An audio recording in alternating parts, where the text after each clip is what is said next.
Hello दोस्तों, स्वागत है आपका हमारे YouTube channel mission lecture UK 2025 पर। तो दोस्तों आज उत्तराखंड अधीनस्थ सेवा चयन आयोग द्वारा जो है 19 जनवरी को होने वाले एग्ज़ाम यानी कि कनिष्ठ सहायक और वैयक्तिक सहायक से संबंधित विभिन्न प्रकार के जो भी प्रारूपकार और अन्य सभी प्रकार के जो एग्ज़ाम्स इसके अंतर्गत होने हैं, तो उनके एग्ज़ाम का जो है एडमिट कार्ड जारी कर दिया गया है। तो दोस्तों आप बात करते हैं कि ये एडमिट कार्ड किस प्रकार से आपने डाउनलोड करना है, तो इस पर हम पूरी डिटेल चर्चा करेंगे।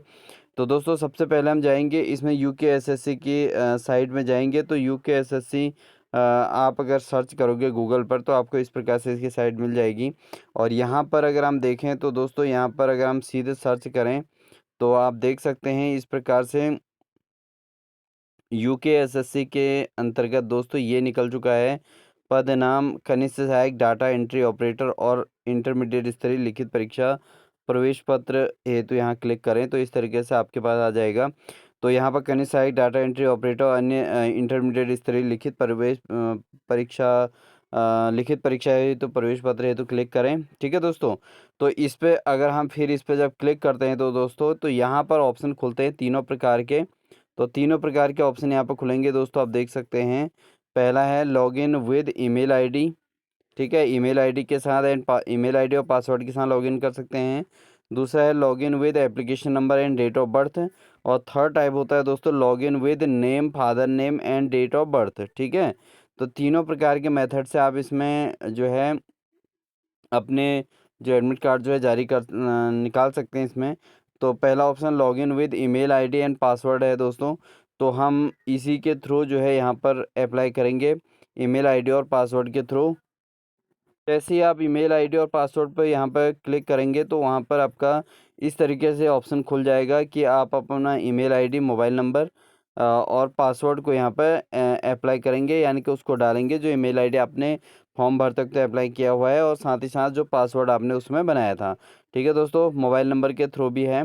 और साथ ही दोस्तों अगर आपके पास ईमेल आईडी नहीं है तो आप अपना नेम, फादर नेम और डेट ऑफ बर्थ की हेल्प से भी यहाँ पर फॉर्म जो है इसको कर सकते हैं।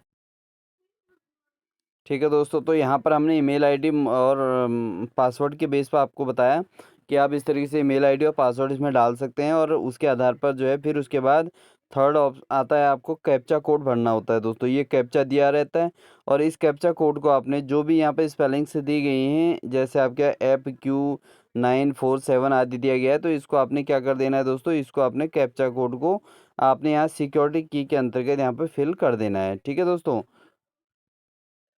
तो दोस्तों जैसे ही आप जो है वहाँ पर अपना नाम डिटेल या अपनी डेट ऑफ बर्थ या ईमेल आईडी के बेस पे आप उसको फिल करेंगे तो आपको सीधे सीधे जो है वहाँ पर आपका जो है एडमिट कार्ड खुल जाएगा। लेकिन साथ ही उसमें कहेगा कि डाउनलोड एडमिट कार्ड या प्रिंट एडमिट कार्ड करके जब आप सर्च करोगे तो आपको जो है फिर इस तरीके से आपका एक लॉन्ग एडमिट कार्ड देखने को मिलेगा। तो दोस्तों यहाँ पर देखिए ये जो कैंडिडेट हैं जिनका एडमिट कार्ड यहाँ पर डाउनलोड किया है, इनका देखेंगे 19 जनवरी 2025 को एग्ज़ाम है और परीक्षा केंद्र में उपस्थिति का समय है 9:30। ठीक है, 9:30 बजे उपस्थित होना है। और परीक्षा का समय है 11 बजे से 1 बजे तक का एग्ज़ाम का टाइम है। और इनका जो सेंटर आया है दोस्तों, आप अल्मोड़ा के कैंडिडेट हैं ये, तो इनका Spring Dales senior secondary school, Vinayak Bhawan, link road near gurudwara Almora, district Almora. ठीक है दोस्तों, तो इनका जो है यहाँ पर इनका सेंटर पड़ा हुआ है। ठीक है, तो ये मैंने आपको अल्मोड़ा ज़िले के अंतर्गत एक का एडमिट कार्ड यहाँ पर डाउनलोड करके दिखा दिया है दोस्तों। और यहाँ पर क्या-क्या शर्तें दी गई हैं इनको थोड़ा आप स्टडी कर लेंगे अच्छे से, तो इस तरीके से एडमिट कार्ड आपका जारी निकल जाएगा। और साथ ही दोस्तों आपको ये याद रखना है कि परीक्षा केंद्र में आपको 9:30 बजे उपस्थित होना है और 19 जनवरी को एग्ज़ाम है। और साथ ही दोस्तों जो परीक्षा का समय है वो 11 बजे से स्टार्ट हो जाएगा 1 बजे तक, यानी कि 2 घंटे का एग्ज़ाम आपका होने वाला है। आप परीक्षा में जब हॉल में जाएँगे तो क्या-क्या चीज़ें होनी आपके पास महत्वपूर्ण है दोस्तों, उसको आप ज़रूर सुन लें।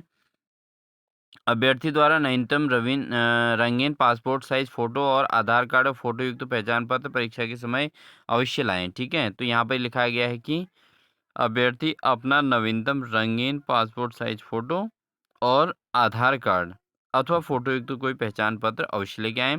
बिना पहचान पत्र परीक्षा में सम्मिलित नहीं किया जाएगा और परीक्षा कक्ष में प्रत्येक अभ्यर्थी का बायोमेट्रिक उपस्थिति भी ली जाएगी। यदि कोई अभ्यर्थी अपना बायोमेट्रिक उपस्थिति नहीं देता है तो उसे परीक्षा में अनुपस्थित माना जाएगा और ओएमआर सीट का मूल्यांकन नहीं किया जाएगा। तो ये बात इन्होंने कही है दोस्तों। तो पहली बात आपने ध्यान रखना है कि अपना नवीनतम रंगीन पासपोर्ट साइज़ की फ़ोटो और आधार कार्ड ले जाना है दोस्तों, ठीक है? किसी भी परिस्थिति में परीक्षा प्रारंभ होने के पश्चात अभ्यर्थी को परीक्षा कक्ष में प्रवेश की अनुमति नहीं होगी। परीक्षा केंद्र में देरी से पहुंचने की स्थिति में अभ्यर्थी स्वयं उत्तरदायी होगा, ठीक है? अतः अभ्यर्थी द्वारा अपना परीक्षा केंद्र, परीक्षा तिथि अ, इसका ध्यान रखते हुए एक दिन पूर्व ही अवश्य देख लें। ये इसमें इन्होंने इंस्ट्रक्शन दिए हैं दोस्तों। साथ ही ओएमआर के उत्तर देने के लिए केवल काले नीले बॉल पॉइंट पेन का ही प्रयोग करें। पेंसिल और जेल पेन का प्रयोग नहीं करना है, ये आपने ध्यान रखना है। परीक्षा प्रारंभ होने के से पूर्व अभ्यर्थी प्रश्न पत्र और उत्तर पत्रक पर लिखे गए समस्त निर्देशों को ध्यानपूर्वक पढ़ लें, उनका अनुसरण करें। कोई भी अभ्यर्थी परीक्षा कक्ष में परीक्षा संपन्न होने से पूर्व किसी भी परिस्थिति में परीक्षा नहीं छोड़ेगा और अभ्यर्थी परीक्षा समाप्त होने के उपरांत मूल ओएमआर उत्तर पत्रक और वो ओएमआर पत्र की कार्यालय प्रति द्वितीय अपने कक्ष निरीक्षक को सौंपने के उपरांत ही परीक्षा कक्ष को छोड़ेंगे। तो दोस्तों जैसा कि अमूमन हर एग्जाम में होता है और साथ ही दोस्तों आपने ये देखा है इसमें अन्य चीज़ें क्या-क्या दी गई हैं। परीक्षा कक्ष के दौरान किसी अभ्यर्थी के कान या शरीर में किसी तरह की कोई डिवाइस नहीं होनी चाहिए, ठीक है? जैसे हेडफ़ोन वगैरह-वगैरह ये चीज़ें नहीं होनी चाहिए, ऐसा कहना चाह रहे हैं। कैलकुलेटर वगैरह ये सारी चीज़ें ब्लूटूथ वगैरह-वगैरह लाना बिल्कुल भी अपराध के अंतर्गत माना जाएगा सीधे। और प्रवेश में पत्र पूर्णतः अवंदित है। अभ्यर्थी को यह मानकर निर्गत किया जा रहा है कि परीक्षार्थी ने आवेदन पत्र में सही जानकारी दी है और वह इस पद में हर प्रकार से पात्र है। चयन प्रक्रिया के किसी भी चरण में ऑनलाइन आवेदन पत्र में दिए गए सूचना अगर गलत पाई जाती है तो अभ्यर्थी निरस्त हो जाएगा। ऐसे दिव्यांग अभ्यर्थी जो दृष्टिवादी हैं और जिनको किसी अन्य दिव्यांगता के कारण श्रुति लेखन साहित्य की आवश्यकता है तो वह परीक्षा के न्यूनतम 3 दिन पूर्व अपने दिव्यांगता प्रमाण पत्र सहित अनुरोध आयोग में करेंगे। तो ये दिव्यांग बच्चों के लिए है। अभ्यर्थी अपना अनुक्रमांक और प्रश्न पुस्तिका सीरीज अपनी ओएमआर शीट में उचित स्थानों पर लिखे वृत्तों को अवश्य भरें और ऐसा न करने की स्थिति में ओएमआर शीट मूल्यांकन नहीं की जाएगी। ये बात आपको कही गई है दोस्तों, ठीक है ना? तो आपने ये चीज़ का भी ध्यान देना है कि आपने जो है उचित स्थानों पर अपने ओएमआर को भरना है। क्योंकि दोस्तों ये सारी जानकारियाँ वैसे तो आप बहुत सारे एग्ज़ाम दे चुके होंगे, सब उसी में है, लेकिन कुछ चीज़ें ऐसी होती हैं दोस्तों जिनको आपको जो है बिल्कुल इम्पोर्टेंट मान के उनको प्रिपेयर रखना होता है। उसमें अगर कोई गलती हो जाती है तो बाद में आपका चयन होने के बाद भी आपका जो है अभ्यर्थी निरस्त माना जाता है। तो इस चीज़ का आपने विशेष ध्यान देना है दोस्तों। तो ये मैंने आपको बता दिया दोस्तों एक एडमिट कार्ड यहाँ पर निकाल कर ऑनलाइन और आप इस प्रकार से अपना एडमिट कार्ड निकाल सकते हैं और साथ ही दोस्तों फिर उसके बाद अपनी एग्ज़ाम की प्रिपरेशन कर सकते हैं, ठीक है दोस्तों। अब नेक्स्ट हमारी जो क्लास रहेगी दोस्तों उसके अंतर्गत फिर हम एक previous year question paper important को करेंगे।